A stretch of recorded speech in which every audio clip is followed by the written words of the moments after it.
अध्याय 5 आपके मस्तिष्क का लिवरेज। कुछ लोग क्यों कर सकते हैं और कुछ लोग क्यों नहीं कर सकते हैं।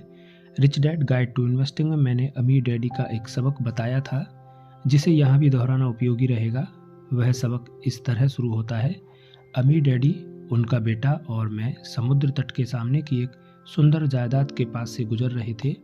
अमीर डैडी ने रुककर उसकी तरफ इशारा करते हुए कहा, मैंने अभी अभी यह ज़मीन खरीदी है। मैं यह सुनकर हैरान रह गया कि उन्होंने इतनी महंगी प्रॉपर्टी खरीद ली है। हालांकि मैं छोटा था, लेकिन मैं जानता था कि हवाई में समुद्र तट के ठीक पास वाली प्रॉपर्टी महंगी थी।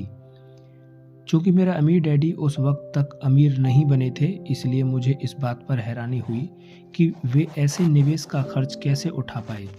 अमीर डैडी मुझे एक बहुत बड़ा रहस्य बताने वाले थे। वे किस तरह ऐसे निवेशों को खरीदते हैं जिनका खर्च वे नहीं उठा सकते। इसी रहस्य की बदौलत वे अमीर बने थे। एक अलग वास्तविकता। सरल भाषा में कहा जाए तो मेरे अमीर डैडी ज़्यादा पैसा नहीं होने के बावजूद इतनी महंगी ज़मीन इसलिए खरीद सकते थे क्योंकि उन्होंने इसका खर्च उठाने को अपनी वास्तविकता का हिस्सा लिया था। हालांकि मेरे गरीब डैडी उस वक्त मेरे अमीर डैडी से ज़्यादा पैसा कमाते थे, लेकिन वे इस बारे में यही कहते मैं इसका खर्च नहीं उठा सकता क्योंकि रियल एस्टेट का महंगा टुकड़ा खरीदने का विचार उनकी वास्तविकता से परे था। एक बहुत महत्वपूर्ण सबक। बरसों तक अमीर डैडी ने मुझे कई महत्वपूर्ण सबक सिखाए, ऐसे सबक जिन्होंने मेरी ज़िंदगी की दिशा और परिणाम को बहुत ज़्यादा प्रभावित किया। इंसान की वास्तविकता की शक्ति का यह सबक सबसे महत्वपूर्ण सबकों में से एक था। आप में से जिन लोगों ने रिच डैड पुअर डैड पढ़ी हो, उन्हें याद होगा कि उन्होंने अपने बेटे और मुझे यह कहने से मना कर दिया था कि मैं इसे नहीं खरीद सकता। अमीर डैडी इंसान की वास्तविकता की शक्ति को समझते थे। उनकी इस बात के पीछे का सबक यह था, जिसे तुम सच मानते हो वही तुम्हारी वास्तविकता है। अमीर डैडी धार्मिक थे, इसलिए वे अक्सर ओल्ड टेस्टामेंट का यह कथन दोहराते थे, और शब्द साकार हो गया। वे इस वाक्य को सरल भाषा में समझाते थे ताकि हम छोटे बच्चे इसे समझ सकें। वे लगातार माइक और मुझसे कहते थे, और शब्द साकार हो गया का मतलब यह है कि इंसान जिसे भी सच मानता और कहता है वह उसकी वास्तविकता यानी रियलिटी बन जाता है। जब वे समुद्र तट की उस समुद्री प्रॉपर्टी के पास पहुंचे तो उन्होंने यह कहने से इनकार कर दिया, मैं इसका खर्च नहीं उठा सकता। हालांकि उस वक्त उनके पास पैसे नहीं थे। इसके बावजूद उन्होंने महीना तक योजना बनाई कि वे इसका खर्च कैसे उठा सकते हैं। उन्होंने अपनी वास्तविकता से बाहर की चीज़ को अपनी वास्तविकता का हिस्सा बनाने के लिए कड़ी मेहनत की। सिर्फ पैसे की वजह से मेरे अमीर डैडी ज़्यादा अमीर नहीं बने थे। दरअसल अपनी वास्तविकता का विस्तार करने की उनकी योग्यता ने ही अंततः ज़्यादा और ज़्यादा अमीर बनाया। क्या निवेश जोखिम भरा है? लोग अक्सर कहते हैं निवेश जोखिम भरा है। उनके लिए यह विचार सच है, और चूंकि वे इसे सच मानते हैं इसलिए यह साकार होकर उनकी वास्तविकता बन जाता है। हालांकि निवेश करना हमेशा जोखिम भरा नहीं होता है। वैसे जोखिम हर जगह होता है, जिस तरह सड़क पार करने या साइकिल चलाने में भी जोखिम होता है, लेकिन ये काम अपने आप में जोखिम भरे नहीं हैं। बहुत सारे लोग निवेश को जोखिम भरा मानते हैं और उनके विचार सच हो जाते हैं। कुछ महीने पहले एक प्रसिद्ध बैंक के नामी निवेश सलाहकार और मैं एक रेडियो कार्यक्रम में हिस्सा ले रहे थे। नामी सलाहकार को इसलिए बुलाया गया था ताकि वे रिच डैड पुअर डैड में व्यक्त मेरे विचार को चुनौती दे सकें। उन्होंने शुरू करते ही कहा, रॉबर्ट कियोसाकी का कहना है कि अगर लोग अमीर बनना चाहते हैं तो उन्हें बिजनेस की दुनिया में कदम रखना चाहिए। मिस्टर कियोसाकी को दरअसल इस बात का एहसास नहीं है कि ज़्यादातर लोग अपना खुद का बिजनेस शुरू ही नहीं कर सकते हैं। बिजनेस शुरू करना खतरनाक है। आंकड़े बताते हैं कि 10 में से 9 बिजनेस पहले 5 साल में फेल हो जाते हैं। इसलिए मिस्टर कियोसाकी के विचार खतरनाक हैं। उनसे पूछें कि उन्हें इन तथ्यों के बारे में क्या कहना है। रेडियो कमेंटर खुश हो गया। उसके शो में थोड़ा विवाद तो हुआ। उसने खुशी से चहकते हुए पूछा, मिस्टर कियोसाकी, आपको इन तथ्यों के बारे में क्या कहना है? चूंकि मैं यह बात पहले भी सुन चुका था, इसलिए मैं इस मौखिक चुनौती के लिए तैयार था और शांत रहा। एक पल रुककर मैंने अपना गला साफ किया और बोला, मैंने यही आंकड़े पहले भी देखे सुने हैं और अपने अनुभव से मैं यह कह सकता हूँ कि आंकड़े बिल्कुल सही हैं। मैंने कई बिजनेसों को उनकी 5वीं सालगिरह से पहले असफल होते देखा है। नामी सलाहकार ने अपनी आवाज़ में गुस्से के पुट के साथ पूछा, तो फिर आप यह सलाह क्यों देते हैं कि लोगों को अपना बिजनेस शुरू करना चाहिए? मैंने जवाब दिया, सबसे पहली बात, मैं लोगों को अपना बिजनेस शुरू करने की सलाह नहीं देता हूँ। मैं तो यह कहता हूँ कि हर व्यक्ति को अपने काम से काम रखना चाहिए। जब मैं कहता हूँ माइंड योर ओन बिजनेस, तो मेरा मतलब है कि उन्हें अपने निवेश पोर्टफोलियो का ध्यान रखना चाहिए। इसका यह मतलब नहीं कि वे अपना खुद का बिजनेस शुरू कर दें। हालांकि अच्छी तरह चलने वाला बिजनेस अक्सर वह संपत्ति होता है जो अमीरों को और बहुत अमीर बनाता है। और जोखिम के बारे में नामी वित्तीय सलाहकार ने पूछा, आप उन 10 बिजनेस में से 9 के बारे में क्या सोचते हैं जो असफल हो जाते हैं? हाँ, उनके बारे में आपको क्या कहना है? रेडियो कमेंटर ने इस बार कम चहकती आवाज में पूछा, क्योंकि उसे एहसास हो गया था कि सीधे प्रसारित हो रही चर्चा जबरदस्त बहस में नहीं बदलने वाली है। सबसे पहली बात, हालांकि 10 में से 9 बिजनेस सफल नहीं हो पाते हैं, लेकिन ध्यान दें कि 10 में से 1 बिजनेस सफल हो जाता है। जब मुझे एहसास हो गया कि 10 में से 9 बार असफल होने की संभावना है, तो मैं जान गया कि मुझे कम से कम 9 बार असफल होने के लिए तैयार रहने की ज़रूरत है। आप 10 में से 9 बार असफल होने के लिए तैयार थे? वित्तीय सलाहकार ने व्यंग्यात्मक लहजे में पूछा। हाँ, मैंने जवाब दिया। दरअसल मैं भी उन 9 में शामिल रहा हूँ जो डूब गए। दरअसल मेरे 2 बिजनेस असफल हो गए, लेकिन फिर तीसरी कोशिश में मैं सफल हो गया। तो असफल होने पर आपको कैसा महसूस हुआ? निवेश सलाहकार ने पूछा, जो बैंक का कर्मचारी था और किसी बिजनेस का मालिक नहीं था। क्या यह इतना महत्वपूर्ण था इसका जोखिम लिया जाए? जब मैं पहली बार असफल हुआ तो मुझे बहुत बुरा लगा। दूसरी बार तो इससे भी ज़्यादा बुरा महसूस हुआ, लेकिन हाँ, मेरे लिए यह बहुत महत्वपूर्ण था। अगर मैं 2 बार असफल नहीं होता तो मैं 18 साल जल्दी रिटायर नहीं हो सकता था। आज आर्थिक दृष्टि से स्वतंत्र भी नहीं हो सकता था, मैंने जवाब दिया। हर बार संभलने में मुझे थोड़ा वक्त लगा। हालांकि मुझे बुरा लग रहा था, लेकिन मानसिक रूप से मैं 10 बार, यहाँ तक कि 20 बार भी कोशिश करने के लिए तैयार था। मैं उतनी बार असफल नहीं होना चाहता था, लेकिन मैं उसके लिए तैयार था। मुझे तो यह जोखिम भरा लगता है और अधिकांश लोगों के लिए जोखिम भरा है भी, सलाहकार ने कहा। मैं आपकी बात से सहमत हूँ, मैंने जवाब दिया। यह खास तौर पर एक खतरनाक है और जब आप असफल नहीं होना चाहते हो या एक बार असफल होने के बाद की कोशिश करना छोड़ दें। यह और भी बुरा बन जाता है और आप यह सोचते हो कि असफल होना बुरी बात है। अम्मी डैडी ने मुझे यह सिखाया था कि हार जीत का हिस्सा है। आज भी मैं असफल होने के लिए तैयार रहता हूँ, हालांकि मैं सफल हो चुका हूँ, लेकिन अब भी मुझे यह एहसास है कि संभावना वही है। जब भी मैं कोई बिजनेस शुरू करता हूँ तो हर बार मैं इस संभावना का ध्यान रखता हूँ कि 10 में से 9 बिजनेस असफल हो जाते हैं। कमेंटर ने कहा, आप ऐसा क्यों कहते हैं? क्योंकि मैं हमेशा विनम्र रहना चाहता हूँ और संभावना का सम्मान करना चाहता हूँ। मैंने बहुत से ऐसे लोगों को देखा है जिन्होंने एक बिजनेस बनाकर उसमें बहुत पैसा कमाया, लेकिन फिर उन्हें घमंड हो गया और उन्होंने यह सोचकर दूसरा बिजनेस शुरू कर दिया था कि असफल होने की संभावना अब खत्म हो गई है। हालांकि नए बिजनेस में उनकी सफलता की संभावना उनके पुराने अनुभव और पुरानी असफलताओं से थोड़ी बेहतर ज़रूर हो गई,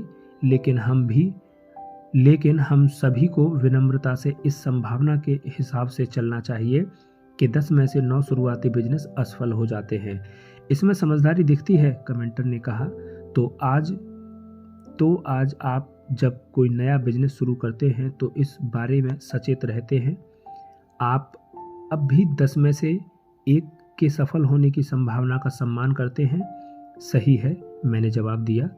मेरे कई दोस्तों को मेरे कई दोस्तों को घमंड हो गया था, इसलिए उन्होंने अपने पिछले बिजनेस का सारा पैसा नए बिजनेस में लगा दिया और सब कुछ गंवा बैठे।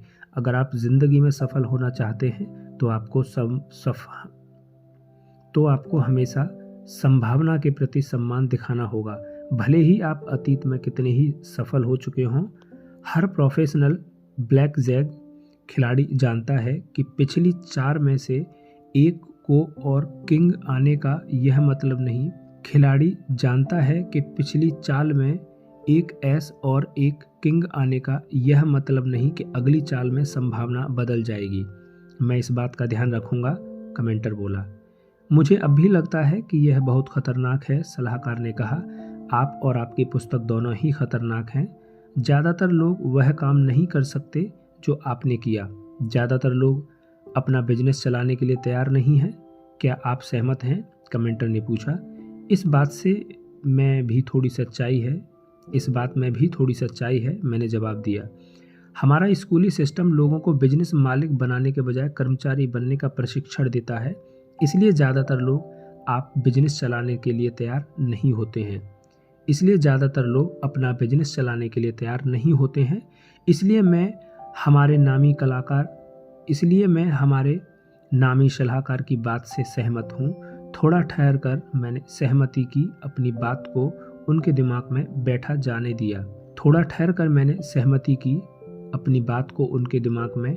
जाने दिया। मैं अपनी तरफ से बहस न करने की पूरी कोशिश कर रहा था। हालांकि निवेश सलाहकार मुझे बार बार उकसा रहा था। मैंने आगे कहा, लेकिन मैं आपको याद दिला दूं कि 100 साल से भी कम समय पहले ज़्यादातर लोग छोटे आत्मनिर्भर बिजनेस हुआ करते थे। हम में से कईयों के रिश्तेदार कभी किसान या छोटे बिजनेस के मालिक थे। वे सभी उद्यमी थे। 100 साल पहले के लोग इतने मजबूत थे कि जोखिमों के बावजूद अपना बिजनेस चला सकें।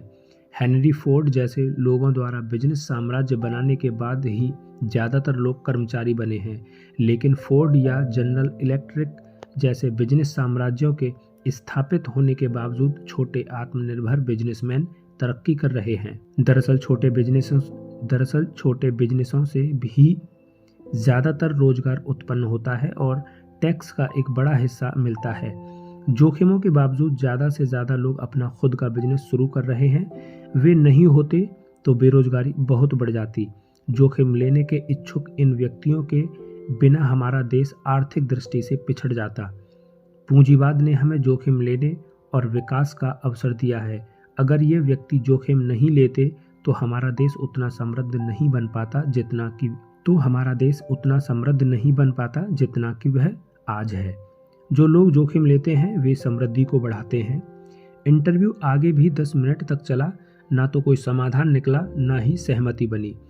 यह स्पष्ट था कि हमारी वास्तविकताएं अलग अलग थीं। विरोधाभासी बातचीत के दौरान मैं अमीर डैडी की बात याद कर रहा था। असली जिंदगी में कई बहसें वास्तविकताओं के अंतरों के कारण होती हैं। रिस्क रिवार्ड रेशियो आपके पक्ष में है। मैं इस सलाहकार से एक बात यह कहना चाहता था कि रिस्क रिवॉर्ड रेशियो यानी कि जोखिम लाभ अनुपात मेरे पक्ष में था, लेकिन इससे निश्चित रूप से बहस शुरू हो जाती। यह सवाल आ जाता कि कौन सही है और कौन गलत। मैं रेडियो पर मुद्दा नहीं उठाना चाहता था, लेकिन मैं आपके सामने यह स्पष्ट करना चाहता हूँ। ध्यान देने वाली बात यह है कि जो मैं करता हूँ उसमें जोखिम तो है, लेकिन खतरनाक नहीं है। बरसों पहले अमीर डैडी ने अपने बेटे और मेरे सामने जोखिम लाभ और जीत की रणनीति पहचानने का महत्व स्पष्ट किया। जीत की रणनीति जिसमें हार भी शामिल थी। अमीर डैडी जानते थे कि ज़्यादातर नए बिजनेसों में सफलता की दर 10 में से 9 थी। वे यह भी जानते थे कि 10 में से सिर्फ एक बार जीतने का लाभ 9 बार असफल होने के जोखिम से बहुत ज़्यादा था। अमीर डैडी ने अपनी बात को ज़्यादा स्पष्ट करते हुए कहा कि ज़्यादातर लोग सिर्फ इस आधार पर सोचते हैं कि क्या स्मार्ट है और क्या खतरनाक। वित्तीय रूप से समझदार लोग रिस्क और रिवॉर्ड के संदर्भ में सोचते हैं। दूसरे शब्दों में कहा जाए तो तत्काल यह कहने के बजाय कि कोई चीज़ बहुत जोखिम भरी है, सही या गलत है, अच्छी है या बुरी है। वित्तीय दृष्टि से समझदार लोग जोखिमों और लाभों को तोलते हैं। अगर पुरस्कार पर्याप्त बड़े होते हैं तो वे ऐसी रणनीति या योजना बना लेते हैं जिसमें उनकी सफलता की संभावना बढ़ जाती है, फिर चाहे जीतने से पहले वे कितनी बार ही हारें। विजेता की रणनीति। मिसाल के तौर पर मेरा एक दोस्त है जो शेयर बाजार में डे ट्रेडिंग करने के लिए एक बड़ी ही आसान रिस्क रिवॉर्ड रणनीति का प्रयोग करता है। उसे पता है कि संभावना यह है कि 20 ट्रेड में से किसी एक में सही मार्केट मूवमेंट मिलेगी, इसलिए उसने इसकी धन प्रबंधन रणनीति तैयार कर ली है। अगर उसके पास $2 लाख हैं तो वह इसके 10% हिस्से यानी कि $20,000 का प्रयोग बाजार में खेलने के लिए करता है। इसमें भी यह 20वां हिस्सा करके एक ट्रेडिंग के लिए सिर्फ $1,000 रखता है। दूसरे शब्दों में उसकी रणनीति यह है कि उसके पास इतना पैसा रहे जिसमें वह 20 में से 19 बार हार सके। मैंने उसे 14 बार लगातार हार कर $14,000 गंवाते देखा है और फिर अचानक वह अगले मार्केट मूवमेंट में $50,000 कमा लेता है। उसकी जीत की रणनीति 20 में से 19 बार हारने की संभावना पर आधारित है। हालांकि वह इतनी बार लगातार हारा है, अब तक हर बार वह जीतता है तो दोबारा उसी संभावना पर लौट जाता है, यानी 20 में से 1। वह जानता है कि उसके पास चाहे जितना पैसा हो, संभावना नहीं बदल सकती। वह हमेशा 20 में से 19 बार हारने की संभावना को ध्यान में रखता है। पराजित व्यक्ति की रणनीति। हर आदमी हार से बचता है और 100% बार आम आदमी हार से बचता है और 100% बार यानी हमेशा जीतने की उम्मीद करता है। उसकी रणनीति अक्सर पराजितों की होती है। हमेशा जीतने और कभी न हारने की उम्मीद करना पराजितों की वास्तविकता है। जैसा अमीर डैडी कहते थे कि विजेता की रणनीति में हार की संभावना शामिल होनी चाहिए। आज ज़्यादातर लोगों के पास ऐसी रिटायरमेंट योजनाएं हैं जिनमें हारने की संभावना शामिल नहीं है। आज ज़्यादातर लोग बस यही उम्मीद करते हैं कि शेयर बाजार हमेशा ऊपर चढ़ता जाएगा और रिटायरमेंट के बाद उनका पैसा ज़िंदगी भर चलता रहेगा।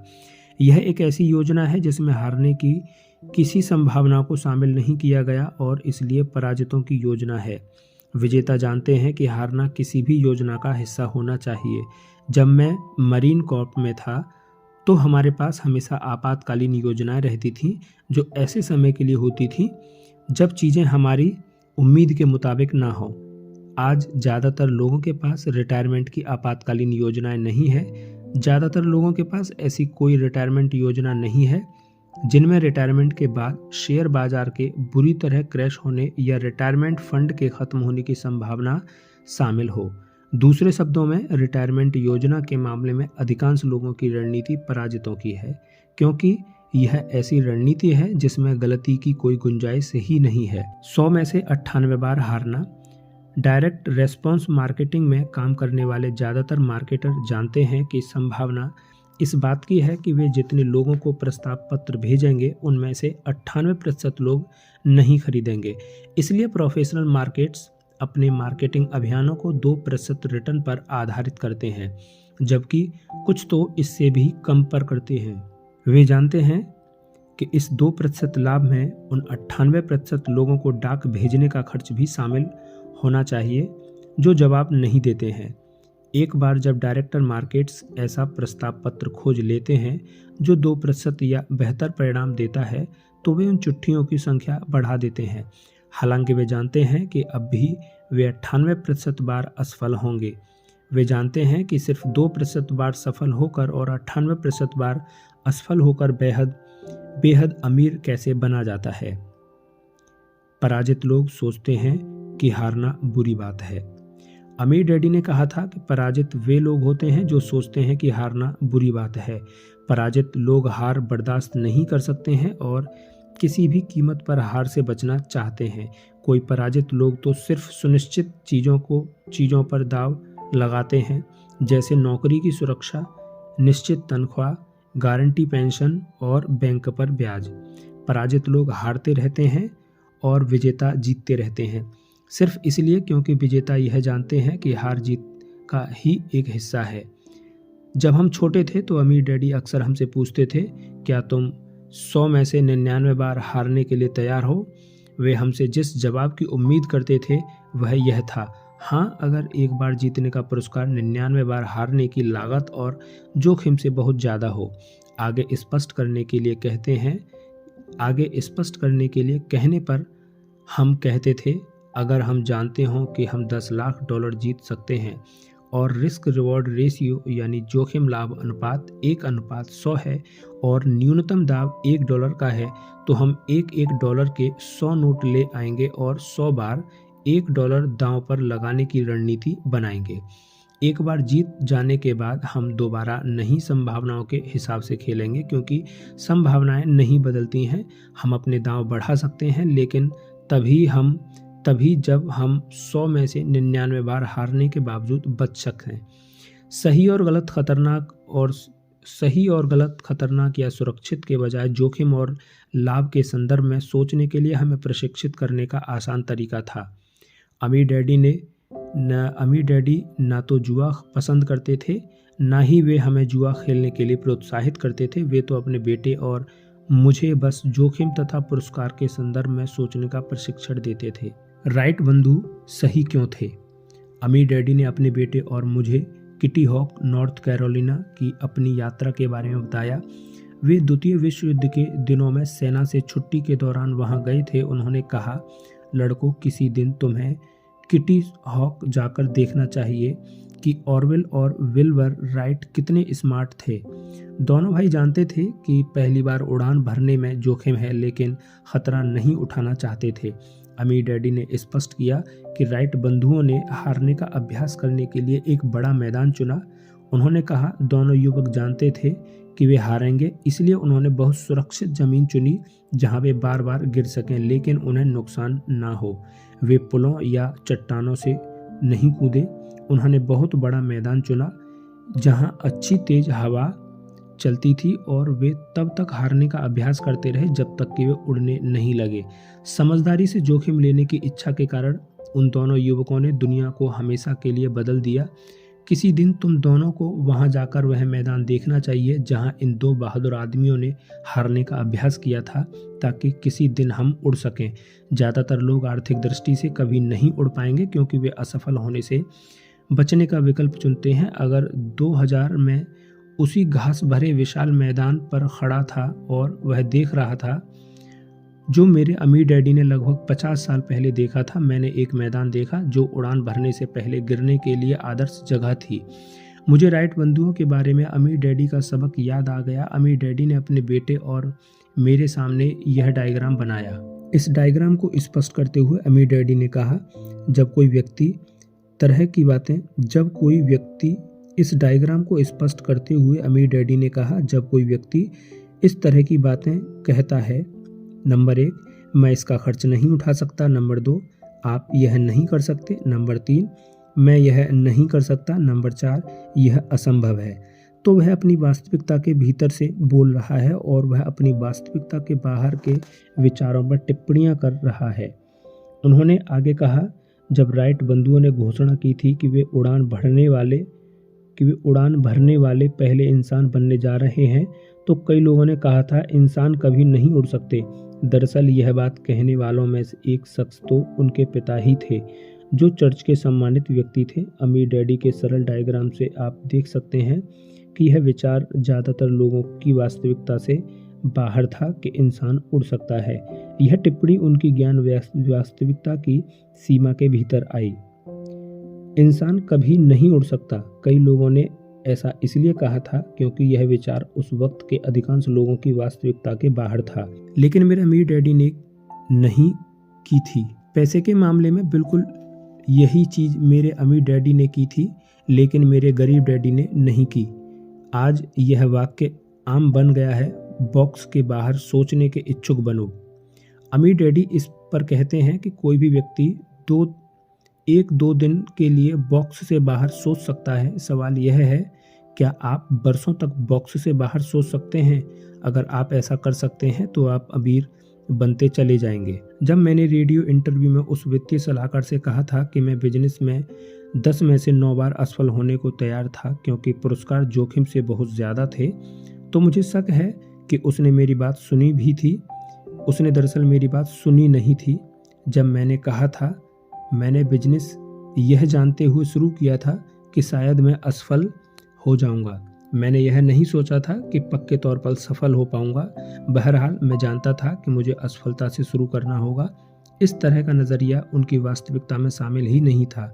मुद्दे की बात यह नहीं कि कौन सही है कौन गलत, मुद्दे की बात तो यह है कि हमारी वास्तविकताएं अलग हैं, और चूँकि हमारी वास्तविकताएं अलग हैं इसलिए हम अलग तरह से सोचते हैं और दुनिया को अलग तरह से देखते हैं। आपके मस्तिष्क का लिवरेज।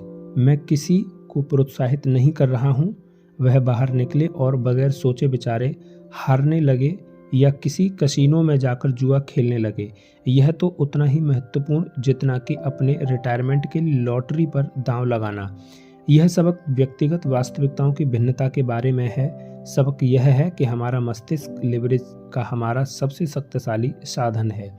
हम जिसे भी वास्तविकता मानते हैं ज़्यादातर मामलों में वह वास्तविक बन जाता है। जो व्यक्ति सोचता है कि निवेश खतरनाक है उसे अक्सर अपनी वास्तविकता की पुष्टि के लिए घटनाएं मिल जाएंगी। यह व्यक्ति अखबार खोलकर उन सभी लोगों के बारे में पढ़ेगा जिन्होंने निवेश में पैसा गंवा दिया। दूसरे शब्दों में मस्तिष्क में सिर्फ उसी चीज़ को देखने की प्रवृत्ति होती है जिसे वह वास्तविक मानता है। इसमें बाकी किसी भी वास्तविकता के प्रति अंधा होने की प्रवृत्ति होती है। इसी कारण लोगों ने राइट बंधुओं से कहा था कि इंसान कभी नहीं उड़ सकता, और क्रिस्टोफर कोलंबस से कहा था, क्या तुम्हें दिखता नहीं कि धरती चपटी है।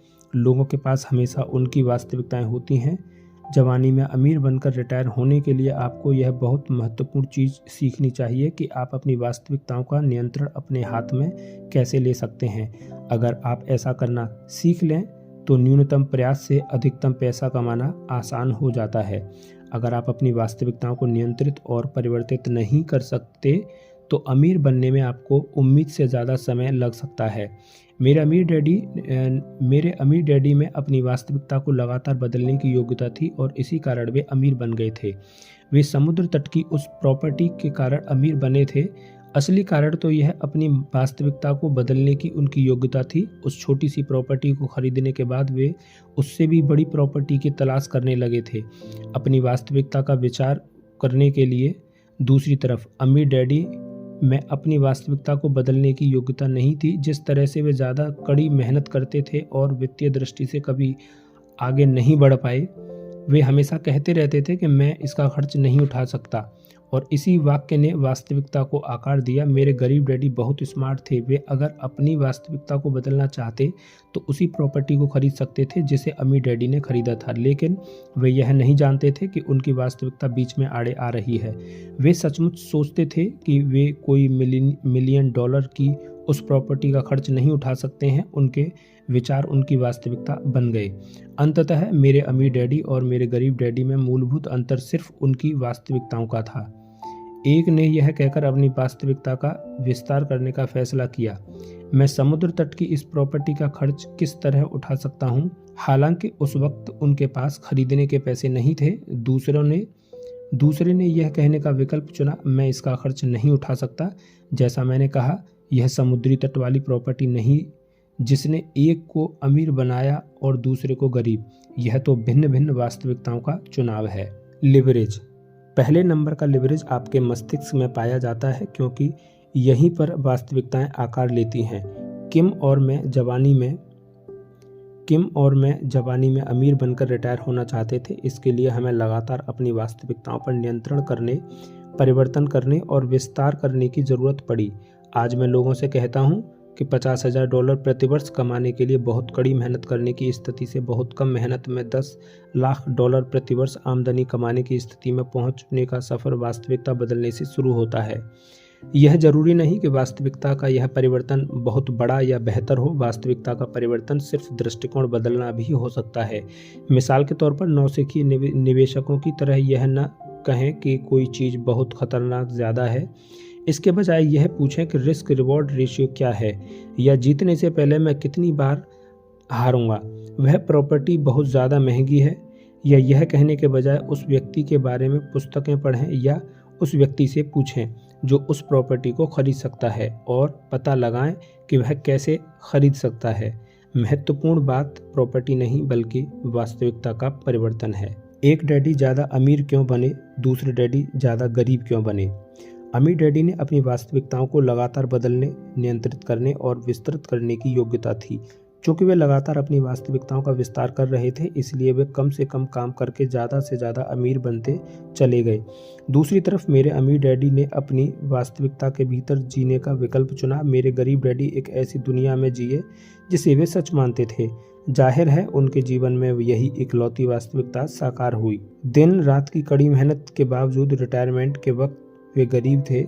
उनकी एक निश्चित वास्तविकता थी और वे नहीं जानते थे कि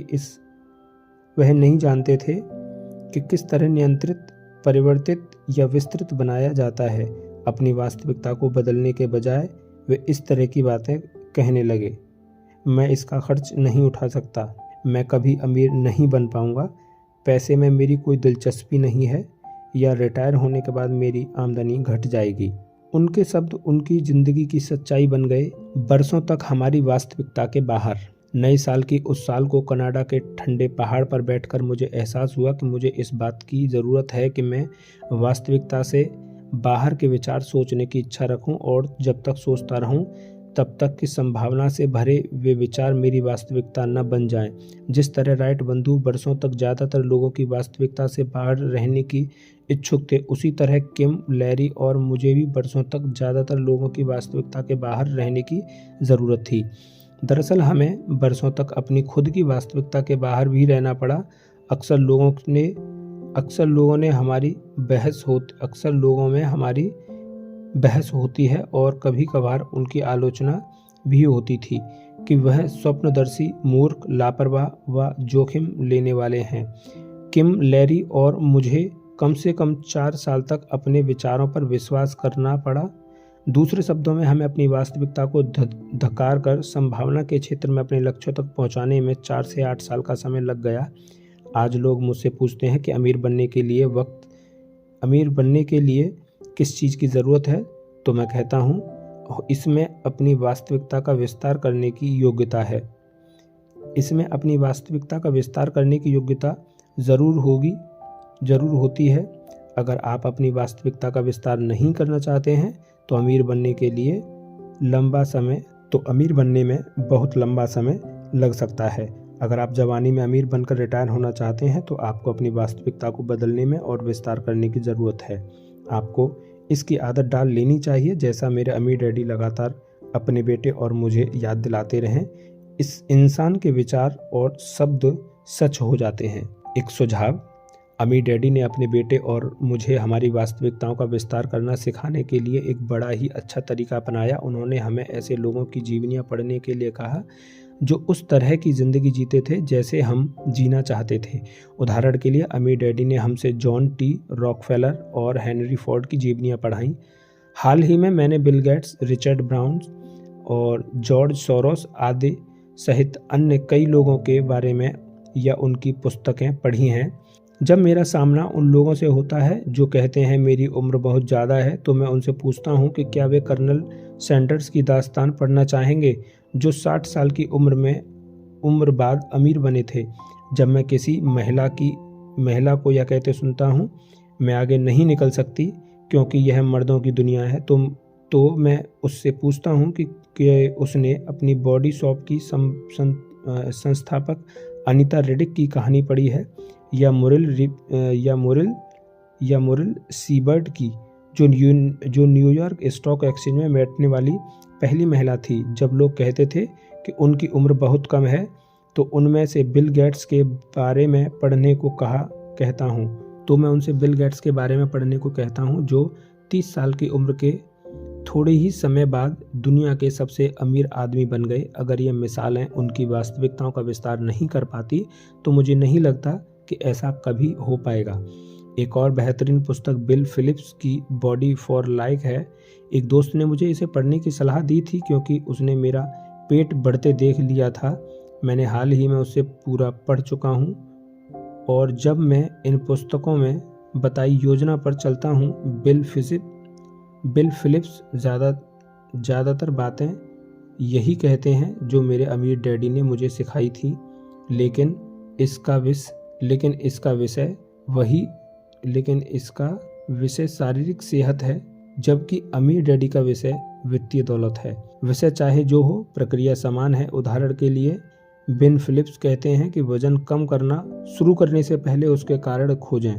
अमीर डैडी इसे क्यों कहते हैं? बिल फिलिप की पुस्तक में एक उत्कृष्ट खंड है, सपने बनाम लक्ष्य। इसमें वे बताते हैं कि प्रक्रिया के सपने और लक्ष्य महत्वपूर्ण होते हैं। हालांकि जिन विषयों में मुझे सेहत और दौलत में सबसे अच्छी करीबी तालमेल नजर आया, उनका संबंध खाने और अपनी वास्तविकताओं के पास पहुंचाने जाने में था। बिन फिलिप लोगों को कम नहीं बल्कि ज़्यादा खाने के लिए प्रोत्साहित करते थे। अगर आप वजन कम करना चाहते हैं, शक्ति हासिल करना चाहते हैं और अपनी सेहत सुधारना चाहते हैं, तो वे हर दिन 6 बार खाने की सलाह देते हैं। वे कहते हैं कि जो लोग भूख रहकर वजन घटाने की कोशिश करते हैं, वे सिर्फ कुछ समय तक ही भूखे रह पाते हैं। इस दौरान उनकी चर्बी नहीं बल्कि मांसपेशियां कम होती हैं और वे जमकर ठूंसने लगते हैं, जिससे वे पहले से ज़्यादा थुलथुल हो जाते हैं। वे ज़्यादा मोटे इसलिए हो जाते हैं क्योंकि उनकी कैलोरियां बढ़ चुकी हैं। उन्हें जलाने के लिए मांसपेशी कम बची हैं। मैं इस पैटर्न को अच्छी तरह जानता हूँ। अमीर डैडी ने उन लोगों के बारे में यही कहा जो सस्ते या कंजूस बनकर या पैसे कम खर्च करके अपने संसाधनों को नीचे गिराकर और पढ़ाई ज़्यादातर पाई बचाकर अमीर लोगों की कोशिशें करते हैं। वे इस तरह के व्यवहार में ज़्यादातर लोग बहुत अमीर बन जाते हैं। अगर कोई व्यक्ति अमीर बनना चाहता है तो उसे ज़्यादा खर्च करने की ज़रूरत है, लेकिन उसे पता होना चाहिए कि अमीर बनने के लिए वह कैसे और किस चीज़ पर खर्च करे। जैसा मेरे अमीर डैडी ने कहा था, अच्छे और बुरे दोनों तरह के खर्च होते हैं और हमें ज़्यादातर लोग जानते हैं कि खाना भी अच्छा और बुरा दोनों तरह का होता है। जिस तरह कोई व्यक्ति भूखा रहकर वजन कम करने की कोशिश करता है, उसी तरह जो व्यक्ति कंजूस बनकर अमीर बनने की कोशिश करता है, वह भी आर्थिक दृष्टि से सिर्फ कमज़ोर बनता है और फिर अचानक वह अपनी भड़ास निकालना। लेकिन यह खाने का नहीं बल्कि खर्च करने का पैटर्न होता है, और जिस पर व्यक्ति फास्ट फूड को जमकर अपने पेट में भर लेता है। विलासिता के ढेरों बेकार सामान भर लेता है। वह फिलिप यह सुझाव भी देते हैं कि अधिकतम गंभीरता अब आती है जब आप असफल को भांप लेते हैं। मेरे ख्याल से बिल फिलिप यह कह रहे थे कि जिस पल आप असफल होते, बिन पॉल आपको लगता है कि आप इससे आगे नहीं जा सकते, उसी पल आप उससे उबना और दोबारा विकास करना शुरू करें। दूसरे शब्दों में, जब आप खुद को अपनी सीमाओं के पार धकेलते हैं और शारीरिक रूप से असफल होते हैं, उसी समय आप ज़्यादा सेहतमंद बनना शुरू करते हैं। मैं कहता हूँ कि यही ज़्यादा दौलतमंद बनने के बारे में भी सच है। मैंने गौर किया है कि ज़्यादातर लोग असफल होते इसलिए हैं क्योंकि वे हर कीमत पर असफल से बचते हैं। 10 में से 9 नए बिजनेसमैन असफल हो जाते हैं। यह मिसाल देकर निवेश सलाहकार ने कोई नया बिजनेस शुरू करने के खिलाफ सलाह दी थी। उसी तरह ज़्यादातर लोग असफलता को बुरा मानते हैं। अमीर डैडी ने मुझे सिखाया था कि सीखने और सफलता पाने के लिए असफल होना अनिवार्य है। मैंने हारने के बाद जितना ज़्यादा सीखा है, उतना उससे पहले नहीं सीखा। हालांकि कई बार उसे चोट पहुंची, लेकिन असफलता के बाद उपचार प्रक्रिया के अंततः मुझे ज़्यादा भावनात्मक और आर्थिक मजबूती दिखी।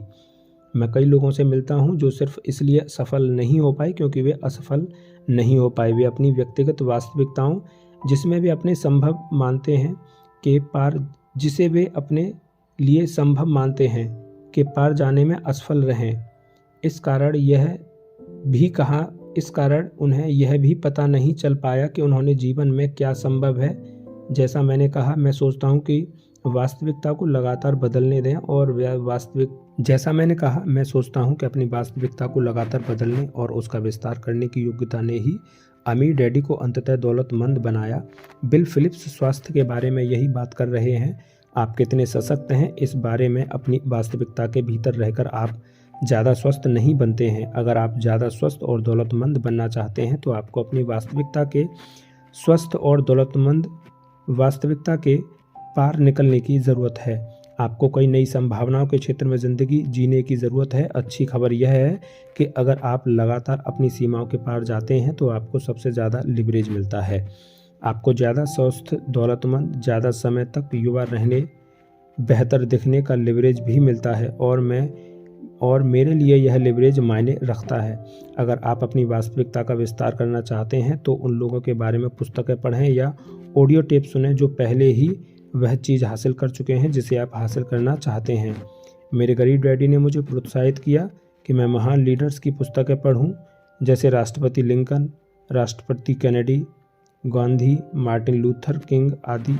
दोनों डैडियों ने वास्तविकता के विस्तार के लिए मुझे पढ़ने की सलाह दी। हालांकि उन्होंने समान वास्तविकताओं की सलाह नहीं दी क्योंकि उनकी वास्तविकताएं अलग अलग थीं, और मुझे खुशी है कि मुझे दोनों वास्तविकताओं की जानकारी मिली। अगर आप सचमुच जवानी में अमीर बनना और रिटायर होना चाहते हैं तो आपको अपनी वास्तविकता से शुरुआत करनी चाहिए। यही सही जगह है।